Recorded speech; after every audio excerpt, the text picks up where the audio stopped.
Hey besties, it's Nat, back again with another video. Do you miss Animal Crossing New Horizons? Because I do. I miss a lot of things about it. I mostly miss playing it because of reasons, which I will get into in this video, which have prevented me from playing it. But I also miss like the vibes of it, you know? Like I miss my villagers, I miss all of their backstories and their lore that I made up for myself in my head because New Horizons has like the least villager personality and the least amount of unique dialogue of any Animal Crossing game. As far as I know, I could be wrong about that. Like, on the one hand, it's kind of sad that a game series that I've held so dear, and so many other hardcore fans have held so dear to their hearts, suddenly became very popular, which is amazing. Like, the fact that I could just, like, walk into any Target in America and see a Tom Nook plushie is still, like, surreal to me, to be honest. But at the same time, like, it's so weird that there's this game that's the second best selling game on the Switch, 40 million copies, and if you ask most people about it, they'll be like, oh yeah, I played that for like a couple of weeks and then I stopped. And I know for me and for a lot of other people, especially like people I've interacted with being on Animal Crossing YouTube, being in the community, that's not necessarily our experience, but it's not that we're unfamiliar with it. Like, we all know someone who's had that experience with the game, and I don't fault people for that because, once again, even though I think New Horizons is an incredible game on its own, compared to its predecessors, it lacks a lot of the charm that those games had in favor of customizability, which in and of itself is a really great feature, but also comes with its own cons. And I thought for my first video in the past 5 months that I would have a little bit of introspection with y'all. So I'm gonna ask you to do a couple things. If you have Animal Crossing New Horizons, the game, I challenge you while watching this video to sit down, open up the game, and just do something on your island. Doesn't matter when the last time you opened the game was, doesn't matter how far into the game you are, if you've gotten KK, if you have 10 villagers, if you have 5 stars on your island, if it's just a tent and your starters. Just go, open the game, talk to a villager, go to the museum, catch a fish, cook some food, I don't know, do something in the game, at least one thing, and leave a comment about it. 1, because it helps with engagement, but 2, because I am very nosy and I want to know what's going on in your Animal Crossing game. Now, for those of you who don't know me, I'm Nat, and I make Animal Crossing YouTube videos, or I used to, before some things happened in my life. For those of you who don't know me, and for some of those who do, I need you to know this right up front. I live in a cartoon world, and cartoon things happen to me constantly. So if you love a good story time, then you're in the right place for that. But besides that, do I have any other housekeeping before we get started? Think of this as like not a video essay because it's more off the cuff and bad. A couple other things. 1, once again, because I live in a cartoon world, there appears to be some type of block party happening in my neighborhood right now. So if you hear music, that's what that is. Last time I went to record this intro, a marching band started practicing right outside my house. What did I say about living in a cartoon? Oh my god. My skirt has been backwards this entire time we've been filming this intro, so that's cool. My 100 Gex shirt, you can't see that. That'll be part of the story time. I'll tell a story time about what I've been up to. Also, what way is this? Oh yeah, Happy Pride. Okay, now you can grab your snack, grab yourself something to drink, and we'll get right into it. And I'll make myself small in the corner of the screen. So there you go. The footage that you're seeing right now is me fixing an area on my island that I've worked on in a couple of other videos, which I'll link in the card. I don't know which way. No, that's wrong. That's wrong. It's this way.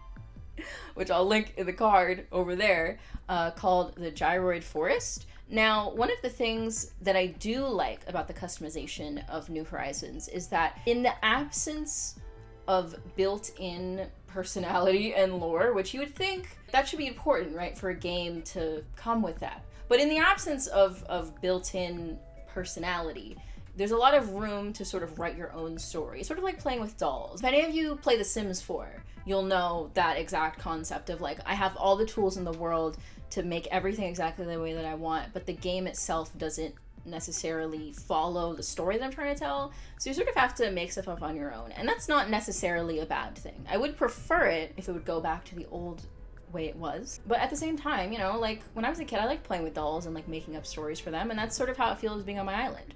So back to the gyroid forest. Originally, I recorded this whole thing with the intention of having like a live commentary of me fixing up the area. For more context, my island is themed off of an island off the coast of Maine, which is where I grew up, which is why I'm so quirky and different, you know?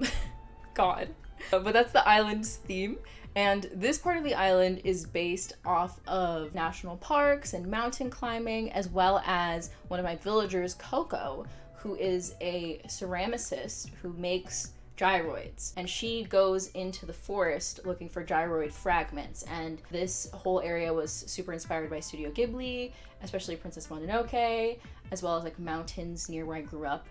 And it's just a really fun area, but it's also very laggy because of the amount of stuff going on. Stuff pops in and out constantly, and it is a struggle getting things to look right because I want it to look like really thick and forest. It's thick and foresty, girl. What?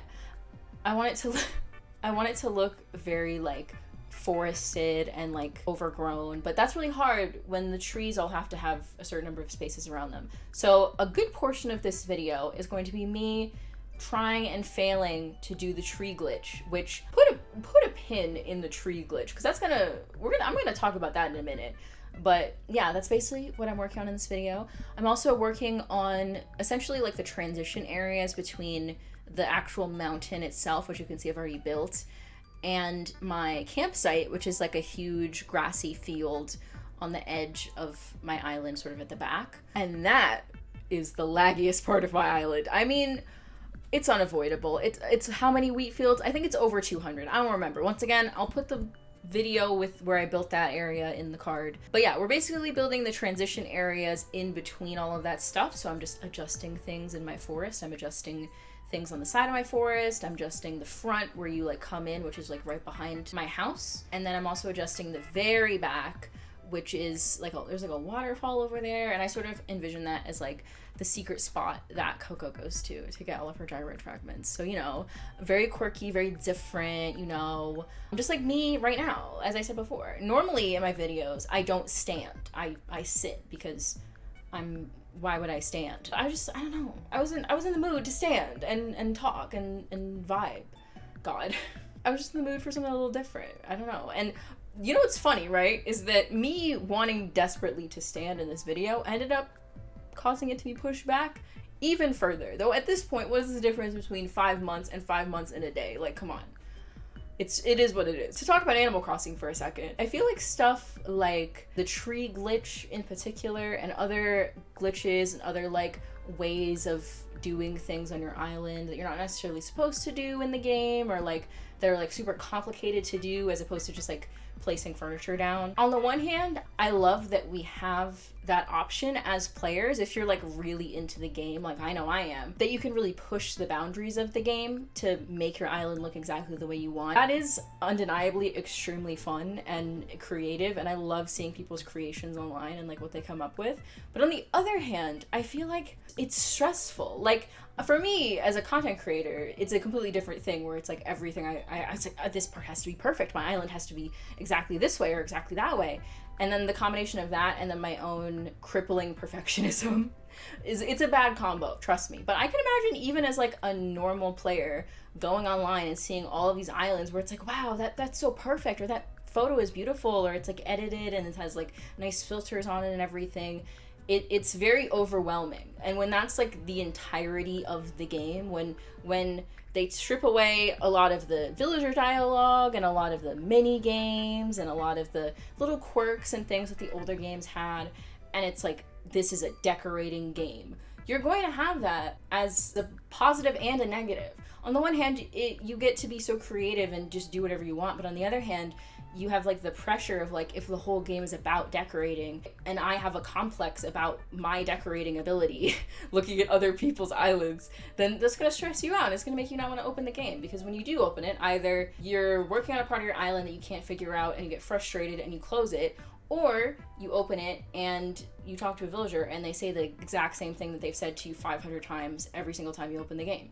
So like, what do you want me to do, Nintendo? Like, you made the game, and clearly they were not expecting it to sell this well based on the fact that the updates have dried up, essentially. So I don't blame them for that either. Like, Animal Crossing was never a system seller. It was always popular, but not this much.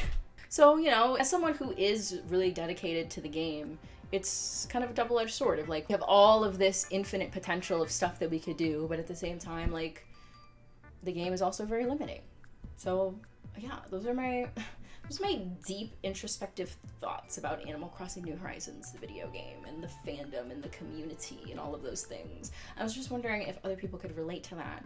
I know I've been frustrated by that just in the last couple of months because, specifically as a content creator, because of the things that have prevented me from making videos, which I will get to in a moment, I've just haven't been able to open the game, or like I felt like I haven't been able to, because I'm like, I should be recording this, but I can't record it, so what do I do? Like, before I stopped posting, I was just about to finish this island and put up the dream address and post a tour video, and I was so excited, but it's also really overwhelmed by the prospect of it, like finishing off all these little areas that are like transition areas. That's something I want to talk about too. I'm talking really fast, but that's because I have a lot to say. Transition areas. Those areas, we talk about a lot in the community because those areas are really hard to pull off, because it's like, I've built two amazing things. I've built this huge mountain, and I've built this amazing campsite full of wheat fields, but how do I connect them to each other in a way that makes sense? When you're visiting my dream address or like watching a tour video of my island, how do you walk through this area? That's super hard to do, and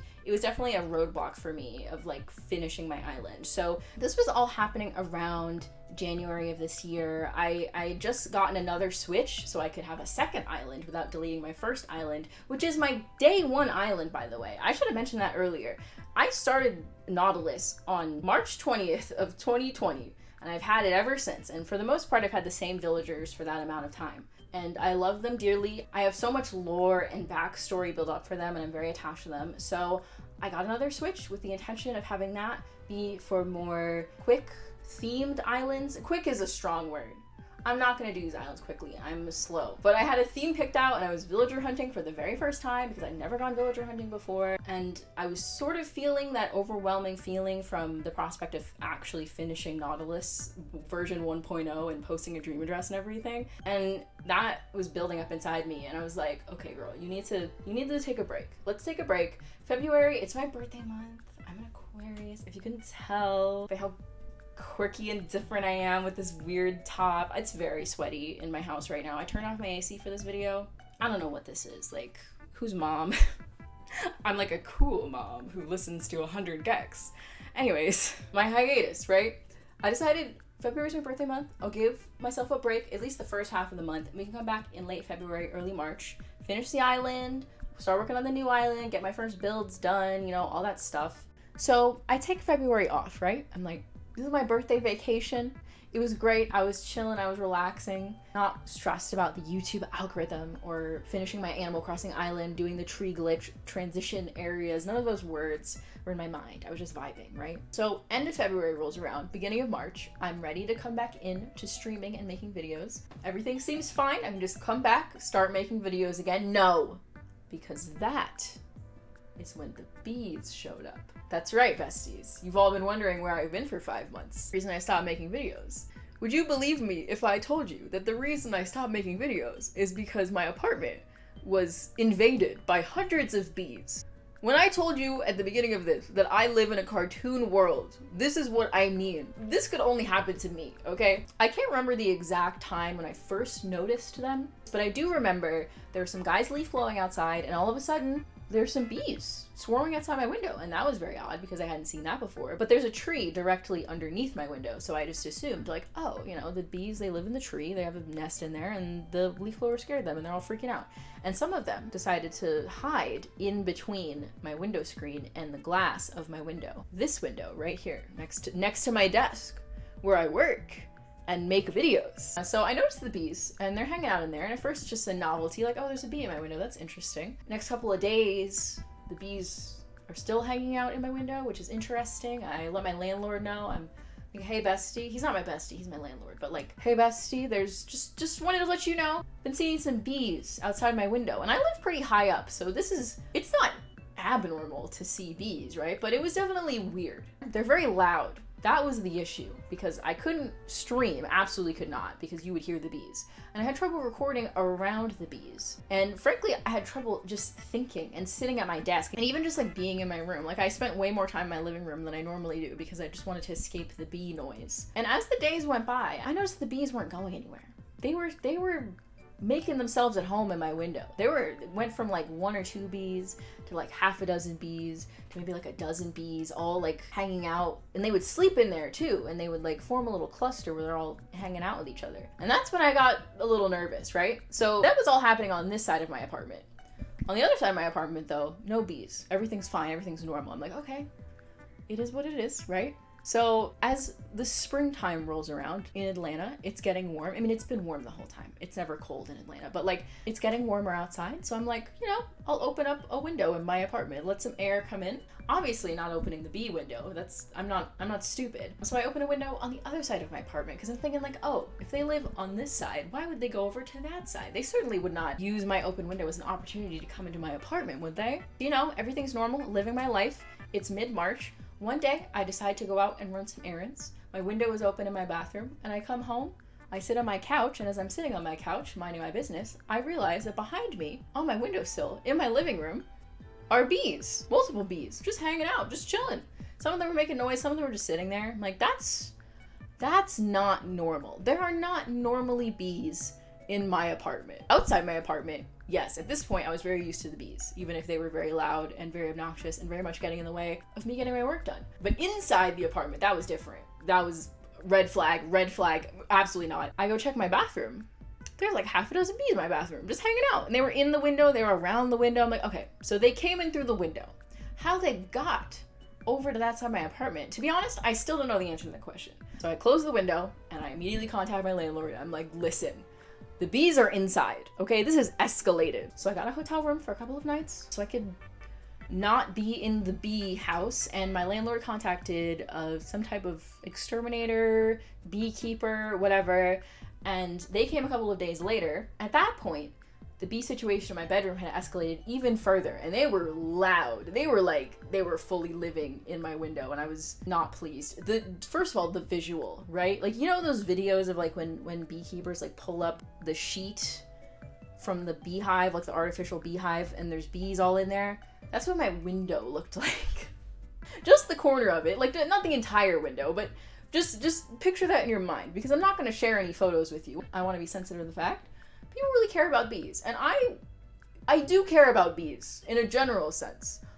When the bees decide that they want to be my roommates and not pay any rent and make a lot of noise directly next to my desk where I'm working, that is when we're gonna have a problem. So they come to check out the bee situation. Luckily, with the window closed, they weren't coming inside anymore, which was my big, no, you cannot come in. You have to stay outside. But they were very at home in my window. My landlord actually came over with like a huge vacuum, because my vacuum's very small. He had like a huge vacuum, and he like sucked them all up while they were asleep, which terrified me. But a couple days later, I finished my hotel stay, I come back, and the exterminator comes, and he's checking out the situation. He's like, okay, I see what's going on here. The bees are living in your walls. And I'm like, yes, you would be correct about that. The bees are living in my walls, and they're living in my window, and I need them to not be in there anymore. I'm sorry. Anyways, he's looking at the situation, the bee situation, and he's like, okay, here's what I'm gonna do, right? Because of my living situation, right? So I have my landlord, and then there's also like an HOA for the complex that I live in. So when my landlord wants to do things outside of the apartment unit, he has to go through the HOA. So that includes going up onto the roof of the apartment, which the exterminators were considering doing because they had figured out where the bees were living, and that would be the easiest way to access them. But because that would involve going through a lot of red tape and would probably take a long time, they were like, okay, here's the deal. The easiest way for us to get the bees out of your apartment is for us to cut a huge hole in the wall and let them all fly around in your room and then suck them all up. Now, you can probably imagine, this scared me a lot because I live in my room. I sleep in my room, I work in my room. It's my bedroom, it has all my things in it. I was not a fan of the idea of just letting hundreds, possibly thousands of bees swarm around in here and hope that they all get sucked up. Not a fan of that idea. My landlord was also not a fan of that idea because he heard the words, cut a giant hole in the wall, and he was like, oh, So that's never gonna get fixed. And you know what? I see, I understand where he's coming from. So that immediately was like, no, we can't do that. That was the first set of exterminators that we went through. The first of 3, okay? We'll get to the other 2 in a second. That was only the beginning of my nightmare, right? So like I mentioned before, my landlord had come and he sucked up most of the bees that were in my window, but they didn't come back eventually. They're like, yeah, we really like this window, so we're gonna hang out a little bit. And that obviously messed up my recording schedule during the day because they were buzzing all around during the day. Not only could I not record any audio, but I also couldn't stream. And on top of that, even if I was recording a video without audio, I had to deal with the bees constantly buzzing in my window as though I lived inside of a beehive. So that was not good. Not good for my productivity. Definitely bad. Bees, bad for productivity. But that was only during the daytime because they weren't just living in my window, as I would soon come to find out. They were living in my walls. In fact, they had built a beehive in my walls. So another thing you have to know about my apartment is that I have a washer dryer because I live a very luxurious lifestyle. And that washer dryer is connected to the outside by a duct that gets the hot air out of the dryer. It goes through my bedroom. It's actually above you right now where you are sitting in this very moment. And the spot where the duct comes out of the wall and goes outside is not sealed properly. There's a hole there. And unfortunately for me, the bees quickly discovered this hole and decided to move into it and build a hive inside of it. Because I was dealing with the bees during the day, buzzing around, but then at least the bees in the window went to sleep at night. But the bees living in the wall would crawl around all night in my walls, making little skittery noises, just like crawling around in there, buzzing around in there. They were deep. They started out over there by where the duct actually connects to the outside, but they were getting in there. They were deep in my walls, okay, all across, directly above my bed, where I sleep at night. I cannot tell you how many nights I had to sleep with headphones on with white noise going directly into my ears to drown out the bee noises. It was a literal actual nightmare. Like I was living in the Telltale Heart except with bees, and I was slowly losing my mind. So during the day, can't record because the bees are awake and they're buzzing in my window directly next to my desk.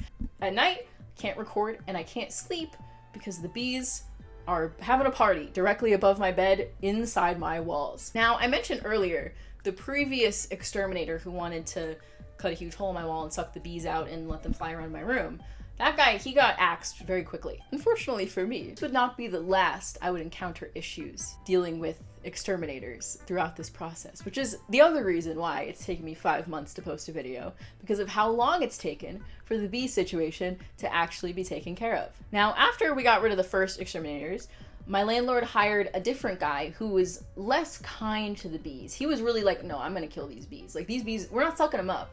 They're gonna die. The first time that he comes over is to assess the situation. And that's when he realizes the issue is that I live very high up and the bees had decided to live in a place where it was almost impossible to put a ladder to get to. So either he had to get permission to get on the roof, which as we mentioned before, because of the HOA, very difficult to do. So he was like, okay, I am going to buy a giant tube that I'm going to use to get the powder stuff that I want to spray on the bees up to where the bees are. And I'm gonna place my ladder very precariously, just high enough so that I can reach them. So that was the first consultation day. Then several weeks passed before he returned. He was taking his sweet time. Also, this guy, he was very eccentric. He was an eccentric man. He was telling me stories. I was like hanging out with him outside while he was working. And he was telling me stories about how like, yeah, he's like a translator and he knows like 10 languages and he just like got into exterminating on the side. I'm like, what?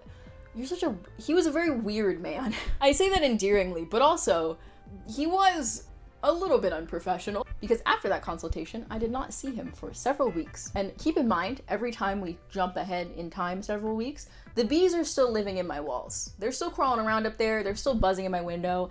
I spend a lot of time outside the house, which luckily, once again, because it's so warm in Atlanta, I was able to just go places and hang out. I'll talk about those exploits a little bit later, but just keep that in mind. Keep that in the back of your mind as we tell this story. So, second time he comes back, after a couple of weeks, he has his giant tube. He's telling me more crazy stories about his weird, eccentric life that he lives outside of killing bugs.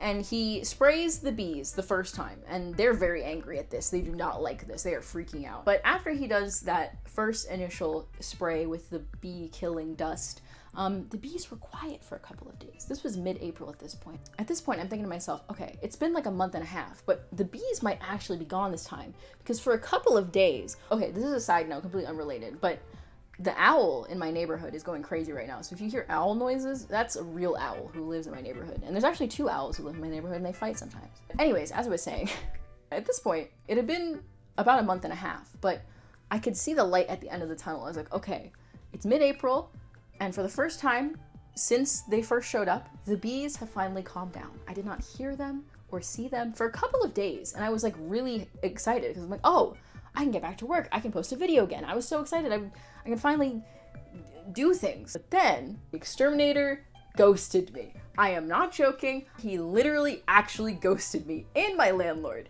I was texting him like, hey, you know, you said we had to do 2 treatments. You said you're gonna do a follow-up next week. So I was very much expecting him to like call me back or text me and be like, hey, I'm coming on Saturday or whatever. Nothing. Radio silence from this man. He was gone. He ghosted me, and then I texted my landlord about it, and he's in another country in a completely different time zone, and he hasn't heard from this guy either. And that goes on for several weeks. He completely ghosted us. I still have not heard from him. That was in April.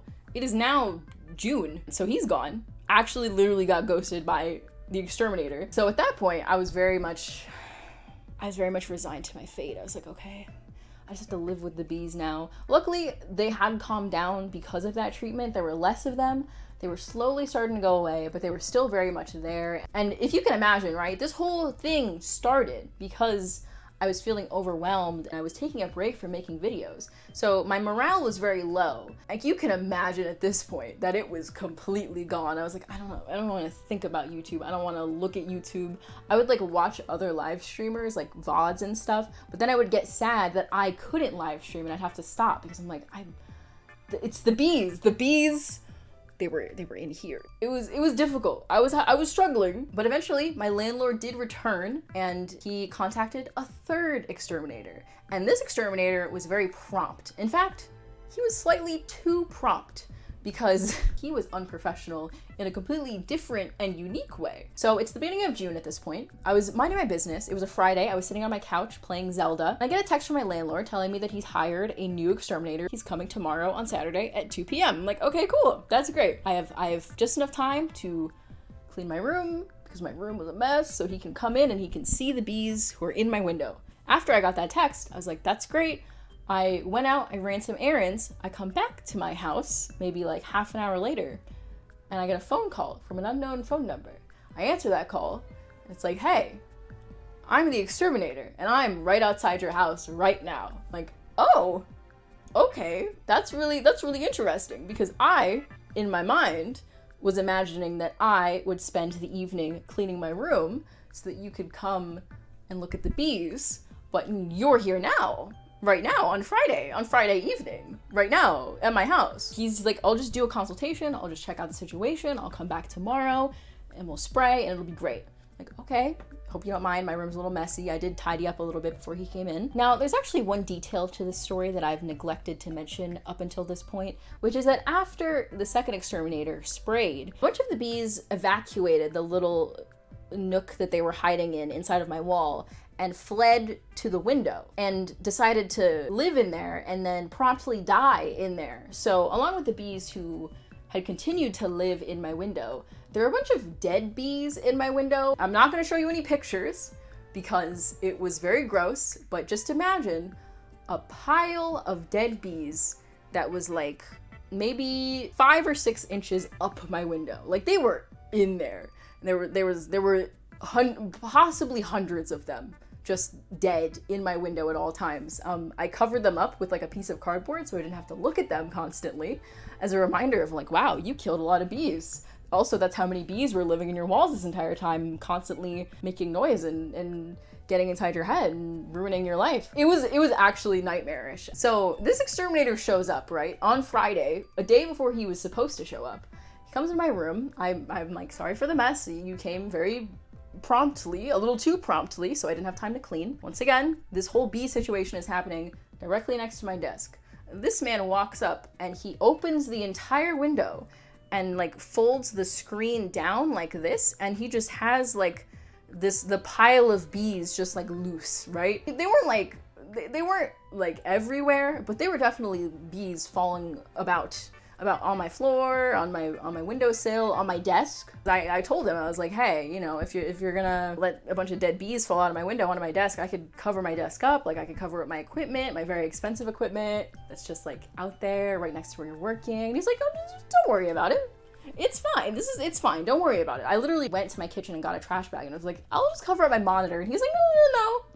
It's fine. Don't worry about it. Like, okay. Sure. He's looking at the bee situation. He's like, I can deal with this right now. He noticed the exact same thing that the second exterminator noticed, which is that the bees are in a very difficult to reach place. And he was like, I could reach them really easily if I just come in through the window in your bedroom. And I was like, okay, sure. That's fine. Once again, I'm still thinking in my head like, oh my God, there's gonna be dead bees all over the place because they fell out of the window, and I was freaking out. I was not. My vacuum, I was like in the process of cleaning the filter for my vacuum. So the vacuum was MIA for like the next 12 hours while the filter dried. And I was so like nervous, like there's gonna be bees everywhere and I'm not gonna be able to sleep and it's gonna be, no. Like my laundry was on my bed and like my stuff was around. Like it was clean enough for him to get in there and like see things, but like my equipment was all out. I hadn't covered any of it. I'm like, okay, sure, if you're offering, I'm in no position to say no to that. So he's like, all right, cool. He comes, he brings his truck around, he gets his equipment ready to go. He also offered to use the vacuum in his truck to suck up the dead bees in my window for me so I didn't have to cover them up anymore and live with the horrors directly next to my desk constantly. I was like, I was very grateful for that, and I still am. Thank you, sir, for sucking up the bees in my window.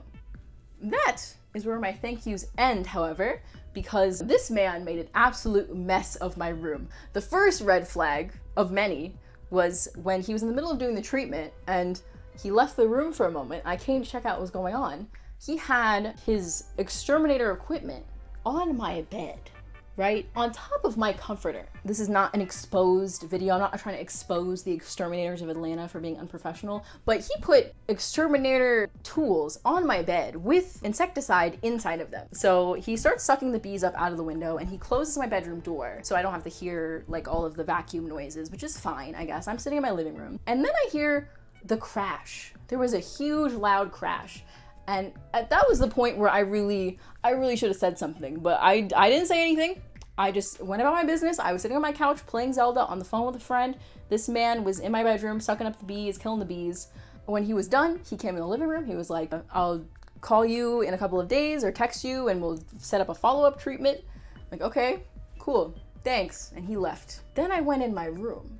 First of all, there were in fact dead bees strewn about my floor, which, you know, I figured he might miss a couple of them.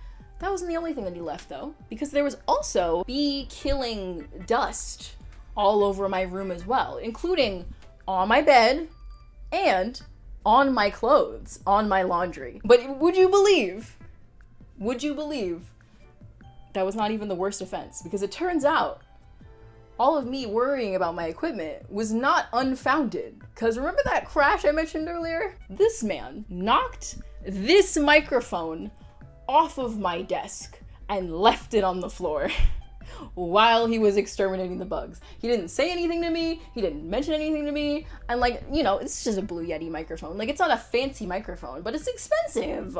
It's expensive relative to like, I don't know, just the fact that you shouldn't knock people's stuff down while you're working in their house and then not say anything. He did not break the microphone, because as you can see, I'm using the microphone right now.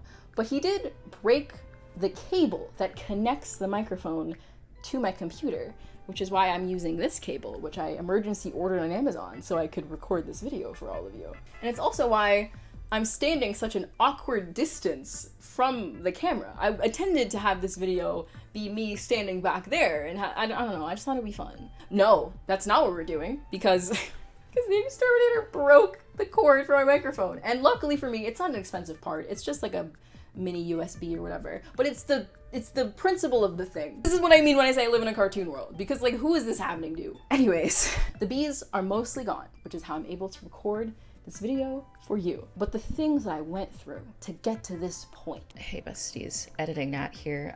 My AC is on, and also you're very close to my face right now, and I apologize for that. But I just wanted to let you all know that a couple of days after I filmed that, the exterminator came back for the second treatment of the bees, and he was wearing a bee suit, hanging like half of his body out of my window on the 3rd story. I live on my 3rd story window, to spray the bees and also to like spray around their nests so like they couldn't get back into it.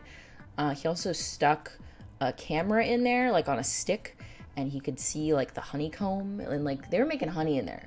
Then that's crazy. They were making honey in my walls. But yeah, they sprayed a second time. But you know what's crazy? I woke up early this morning to finish this edit, right? And you'd never guess, but there was a bee in my window hanging out. So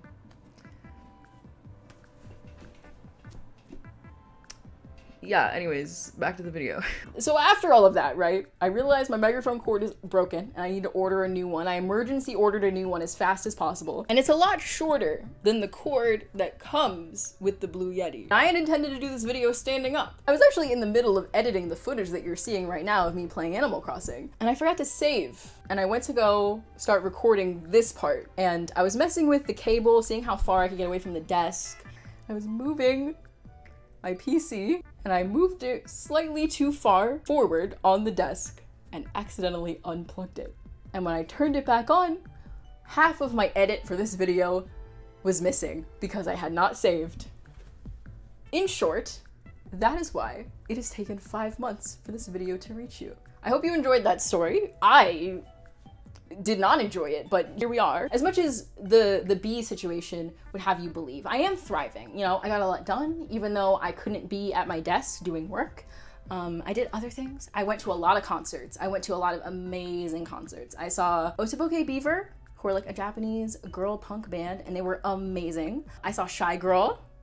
She was amazing. She's so... Listen. She is so hot. You don't understand. She is so... I also saw 100 Gex, and they were great. It was so loud in there. Besides that, I spent a lot of time I was in my artsy girl era. Like I would go and like sit in a cafe and like write my journal and like do like random creative writing, and I would go to the park and I would sit and I would read a book. I read so many books.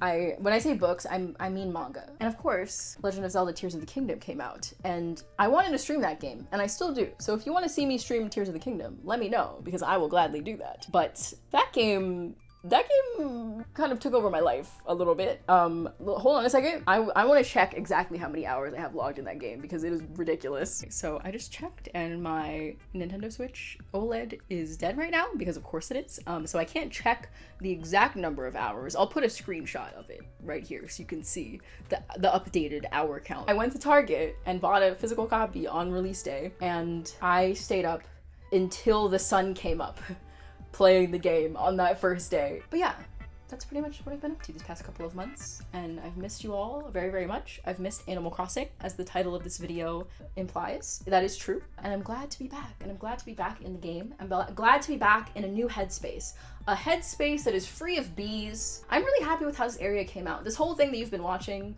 while you're listening to me go on and on about this bee story this entire time, this took me forever. You know, I was struggling a little bit, and I just want you to know that if you're struggling and you look at like a beautiful picture of someone else's island on Instagram or Twitter, or you see a YouTube video of a beautiful island, just know that that person was struggling too. It's not that deep. It's cool. Everything's cool. Your island is beautiful. Even if it's a mess, it's beautiful. I love your mess. Genuinely. Seriously. I do. Because it's yours. It's unique. It's unique. I need to stop. The sun's going down. My lighting is terrible. I had a whole version of this video where I had like a full face of makeup on. I had lashes on. This microphone cord is really like a encapsulation of this entire situation, truly. Like, come on now. I want to stream again very soon. Possibly the day after this video goes up, or the day of the video going up, so be on the lookout for that. Actually do like subscribe and hit notification, hit the bell to be notified when I post, and especially when I go live, so you know, because I have to get back into that villager hunt, and it's gonna be great. And I'm so happy to see you. I'm so happy to be back. So like I said, if you liked this video, leave a like. It really helps me out. You can also leave a comment. I said at the beginning of this video that I wanted you to play Animal Crossing with me, and I'm serious about that. So let me know when the last time you played the game was, if you played along with me, what you got up to in your game. I actually forget what my outro used to be. You know what's extra crazy? You know what's extra crazy? The last video on this channel opens with me singing. And I left that up for months. I'm happy to be back. Have a great rest of your day, and hopefully I'll see you all again very soon. Bye, besties. I think that's my outro. Yeah, sure. Why not?